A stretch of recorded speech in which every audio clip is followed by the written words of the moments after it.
everyone, welcome back to my channel. If you're new, my name's Gabriela. I make videos about astrology, fragrance, self-care, mental health, actor life. I do vlogs and basically whatever else I feel like talking about. So if that sounds like your jam, please stick around and subscribe. Today is another installment in my Venus sign series. I always do polls on my Instagram every week or every 2 weeks, so make sure to follow me. I'll leave the info below so that you can vote on what Venus sign comes next. But you voted for Pisces, so let's dive right into it. I have my notebook here, as I always do. Oh, and before I begin the video, I want to tell you what candle I'm burning.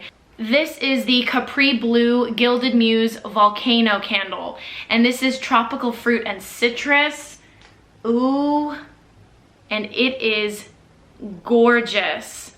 It's a beautiful sort of opalescent candle, and this goes on top of it, which makes it look nice even when you're not burning it. And this scent already is filling my entire living room and dining room area, so I love it. It's a great way to fill your home with something cheery and festive that isn't Christmas tree-ish or isn't spicy. If you're not into the typical holiday scents, this is something nice and fresh and bright and feminine. Not only does it smell great, but it looks beautiful. I always have candles burning, and I love a candle that has a strong fragrance, that the fragrance will just permeate through my entire space. I don't like to have to burn a million candles at once, so this is really packing a punch and I love it. So if you're interested in that beautiful little candle, I'm gonna leave the link down below. Not sponsored, but it was gifted, so thanks to Capri Blue for sending over that candle, Volcano. And let's dive into Venus and Pisces. So the first thing I wrote down in my notebook was exalted, which this placement is considered to be exalted. That is to say, it's a wonderful placement. It is considered to be the most powerful Venus placement. So basically it has the highest potential and the highest expression of what Venus stands for, which is love, money, friendship, aesthetics, and all that other stuff. So Venus and Pisces, if you've got it or if you know somebody with it, lucky, because that is an exalted placement. That being said, Venus and Pisces people have a huge potential for love, a huge power, a huge capability to love and to connect. And when you mix that with the sign of Pisces, which is kind of this humanitarian Jesus type of archetype, it really means that you have someone who has a love for all of humanity, who has enough love to share with all of mankind. And it's very, very powerful and very special. A song popped into my head while I was making notes for this video, and I thought, you may say I'm a dreamer, but I'm not the only one. Me and all the other Venus and Pisces, I'm not a Venus and Pisces, but that song, Imagine, popped into my head because Pisces, that sign, is known for being a dreamer. And so when it comes to Venus in Pisces, it's this dreamy, idealistic sort of person. They're looking for idealistic love. They're looking for dream love. They're looking for another song, Bring Me a Higher Love. That's very Venus and Pisces. Bring me a higher love. You know, bring me something that is bigger than just physical, bigger than just a one-night stand, bigger than just somebody to watch TV with. I need a soul-to-soul connection. And that's really what Venus and Pisces people look for and are hypersensitive to. It's not gonna be sustainable for them to just be in a relationship that's about physical intimacy. In fact, I hesitate to even call that physical intimacy, because just because you're physical with someone doesn't mean that you feel any more intimate, any more close with them, you know? Especially for Venus and Pisces, that is not the doorway to get close to them. It's part of it, but they are very spiritual in their own way. Doesn't mean they're religious, doesn't mean they're into metaphysical astrology stuff like I am. They just, in their own way, they have a deep connection to themselves, to the universe, to other human beings. They know what it feels like to connect to someone on that deep level that almost is otherworldly. It's almost psychic, intuitive, telepathic. So that's what they expect, especially when it comes from a life partner, which they're looking for a life partner. You know, they're looking for a soulmate. Venus in Pisces, even if they don't want to admit it, they are on that quest for their soulmate. And that's what they're looking for. Not just about physical attraction, not just, you know, having a nice time. There needs to be almost this, yeah, psychic, otherworldly connection. And I think this is sort of what can get Venus and Pisces into trouble, is that when they feel like they found their soulmate or their twin flame, or we throw around terms like that, they can be the kind to get stuck in very unhealthy relationships. I think because they are dreamers, they are idealistic, they project, they can sometimes project a fantasy onto someone else that the other person really doesn't deserve. Also, they're not known for being assertive, argumentative, aggressive, or even just having a particularly strong backbone. So Venus in Pisces in the past, they may have changed and evolved as an adult, but at some point, it's probably guaranteed that at some point in their life, they have felt like a doormat. They've been walked all over. They've been kind of abused, taken advantage of, taken for granted. So if they don't break out of that, they can get into relationships where they are yet again someone's doormat. And so that reluctance to kind of stick up for themselves or to put themselves first, that's kind of can be a hard thing because they're so empathetic and so compassionate, combined with the tendency to make excuses for others because they are empathetic, and so they try to always say, okay, if I were in their shoes, or how can I further understand this? There has to be a way that I can empathize with this. Projecting that ideal fantasy soulmate twin flame thing onto somebody who doesn't deserve it. Nobody deserves to be on that pedestal. I think sometimes that can get really unhealthy. They can get stuck in these relationships that are not so good, that are a little one-sided, or where their love is just not being able to be at its full expression. Pisces and Pisces placements are known for being a little bit of escapists. Another way to put that is they don't always need to be on planet Earth all the time. They're spiritual, they're connected with the other worlds. In that sense, the mind, the imagination is another world. You know, it's almost like the imagination is not part of Earth. You know what I'm saying? So what is a way to really get in touch with other worlds, with your imagination, with your inner thoughts, with your spirit? Drugs and alcohol. So I'm not saying all people with Pisces placements abuse drugs and alcohol at all.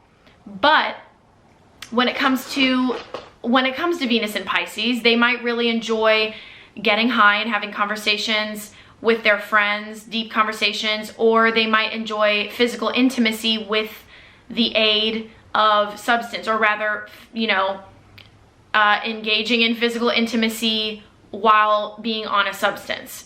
It might feel good for them. It might feel more spiritual for them that way. They're able to connect more. But also, people with Pisces placements can be quite shy, quite anxious, sensitive. People would call them like an empath type, just high sensitivity, empathetic.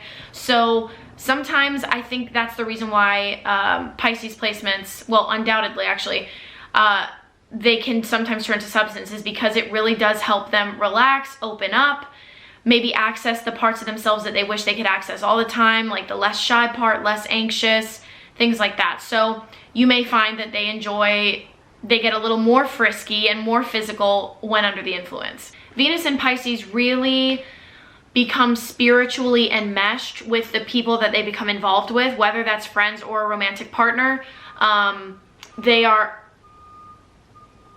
They really become enmeshed with that person often. So enmeshing is kind of a word that I have found to go almost hand in hand with codependency, codependent tendencies. And so just beware. I find Venus and Pisces can kind of suffer a lot when it comes to love. Half of that is because of some of the people that they pick, and half of that is because of themselves. I think because they're romantic, they're poets, they're creatives. Nobody really says this, but I think sometimes they revel a little bit in the pain, you know? Douleur exquise. Douleur exquise, right? Exquisite pain. Anyway, I think they revel in it a little bit. They kind of enjoy it. The pain of heartbreak, the pain of love, you know? It's just part of life. And so I think Pisces, Venus and Pisces can have a little bit of a roller coaster emotional love life. And also because they enmesh themselves in people that they love, it's very difficult to move on. It's very difficult to break away. Maybe moving on is a little different because these people they're pretty good at doing some soul-searching spiritual work.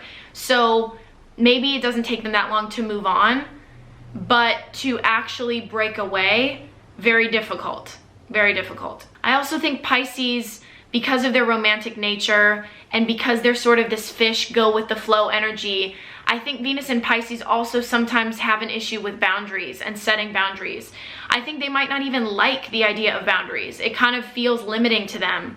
And anything that puts a limit on human connection, on exploration, on the depth that you can go with someone, they don't like it. And I feel like sometimes they feel that boundaries are limiting and are not for them, because if you're really spiritually connected with someone, if you really have that deep love, there should be no bounds, there should be no boundaries, and all the walls are down. But unfortunately, everybody's got to have boundaries, you know, at some point, or else you will become a doormat. So I would urge Venus and Pisces people to listen to that gut feeling, because they are very intuitive. Listen to that gut feeling the first time around. You guys are so psychic.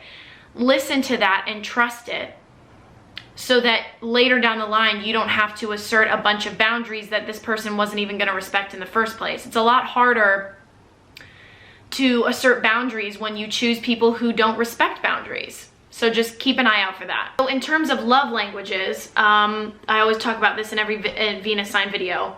I would say that their love languages are quality time, because that includes deep conversation, that includes bonding activities, and that's going to create intimacy, and acts of service as well, especially when it comes to how they love. Y'all, I need you to quiet down. You don't need to be that loud.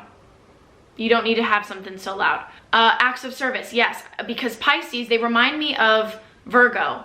Giving, the givers, the helpers, the people who are empathetic, the people who see people in need and want to do something about it. So they will express love by doing kind deeds, by being giving, by being generous, by being helpful, by being thoughtful.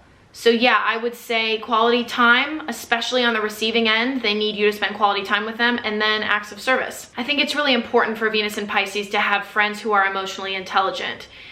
And they don't always choose these friends, and we don't always choose the people that are put in our paths, right? And then they somehow like become our friends, but then we're like, have you ever been in that situation where you're like, I am friends with someone who does not make me feel good. How did this happen?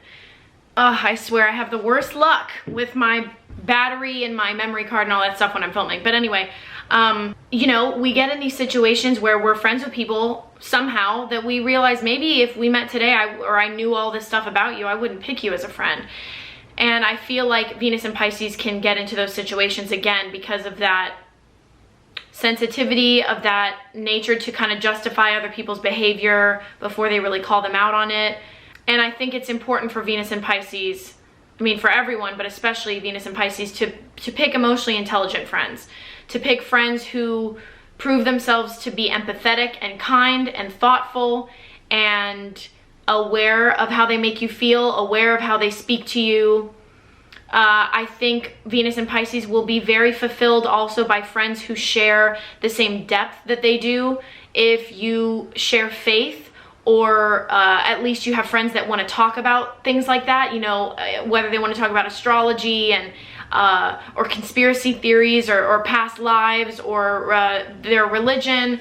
I think it's depth in all ways. That deep connection is what Venus and Pisces deserves. And I think that's when they have that, that's when they're able to express the wonderful qualities of their placement the most. That's when the exalted position of Venus and Pisces really shows through. So yes, half of it is that there are a lot of people in this world that are not as deep as you or not as empathetic or kind, but it's also like you got to take some responsibility for choosing your friends, setting your boundaries, and walking away from things that you know are not good enough for you. What kind of person is a Venus and Pisces gonna like? They are going to be attracted to creative types, all right? Artists, tortured people who, like the tortured artists, people who maybe wear their heart on their sleeves, people whose stories are a little different, people who are a bit rough around the edges, because deep inside Pisces wants to help, or Pisces wants to hear about your healing or help you heal, or hear about your pain and share in that emotional, you know, they want the rainbow of emotions. They don't need to just feel cheery all the time or sad all the time. They want the full rainbow. And they also can be, I find, attracted to people who are,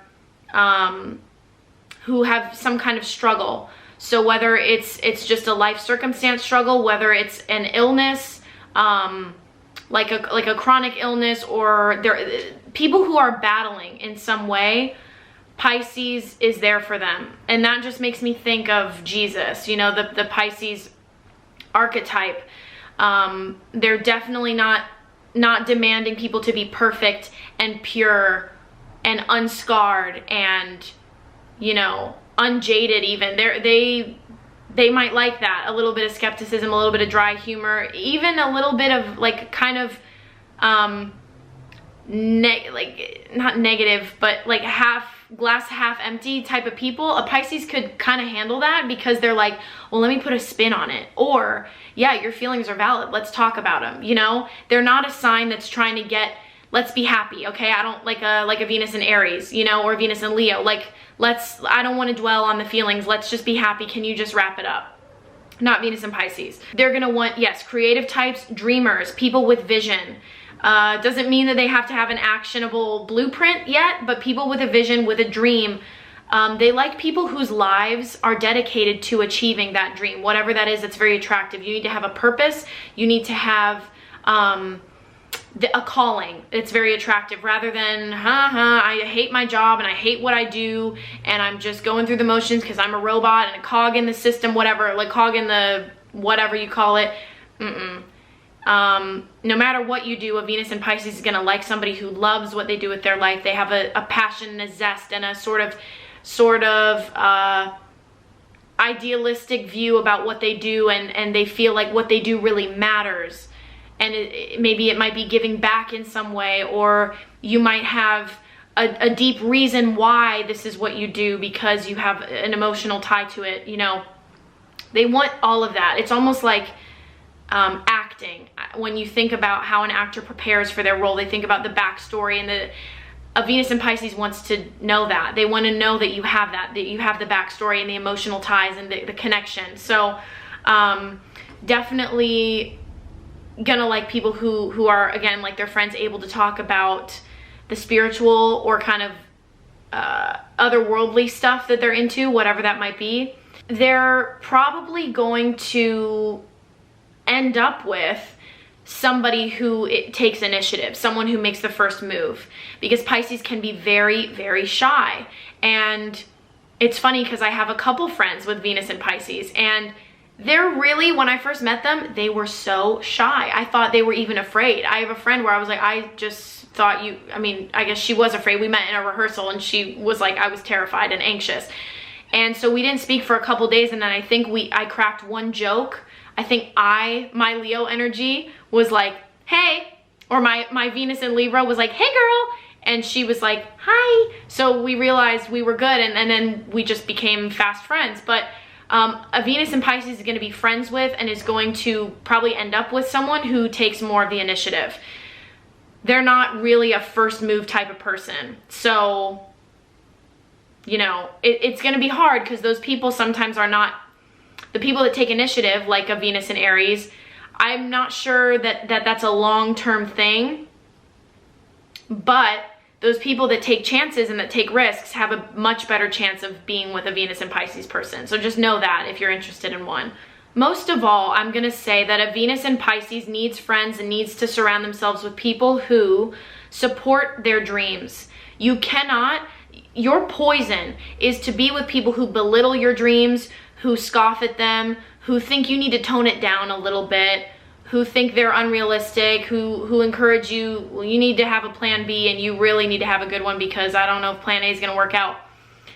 That no, cut that energy right out, because people with Pisces placements have the capability. I mean, those who have the most rich dreams, anything you can dream can be real, right? So people who squash that, ooh, it makes me mad anyway, but cut them out now. I mean, you're gonna feel it too. If you're in a relationship with someone who belittles your dreams, you know you wanna leave, bye-bye. You have my permission. Nay, you have my encouragement to dump their aid, okay? They're doing nothing for you, nothing. They are jealous of your vision and your optimism and the beautiful way that you see the world, and they are threatened by it. Don't be fooled. So as far as compatibility goes, I'm gonna say Venus and Pisces, long term, I wouldn't put them with a fire sign. The one thing about fire signs is they can keep up with the Pisces, Venus and Pisces emotions going like this. They're fast, they can keep up. But they might not be open to that deep emotional connection and that, you know, the deep, real meaty stuff that Pisces is looking for. So I would look for a Venus in, I think Venus and Virgo is gonna be a great combo, because like I said, Virgo is the helper, is generous, can be very empathetic, even though they're known for being critical and whatever. They're basically they're like a Venus and Pisces in a suit, okay?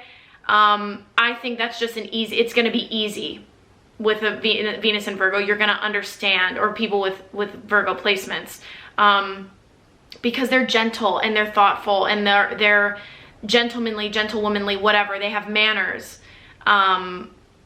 So it's just gonna be easy. And then, let's see, honestly, Capricorn could also be a great combo, because Capricorns are dreamers in their own way. You know, they're goal setters, just like Venus and Pisces.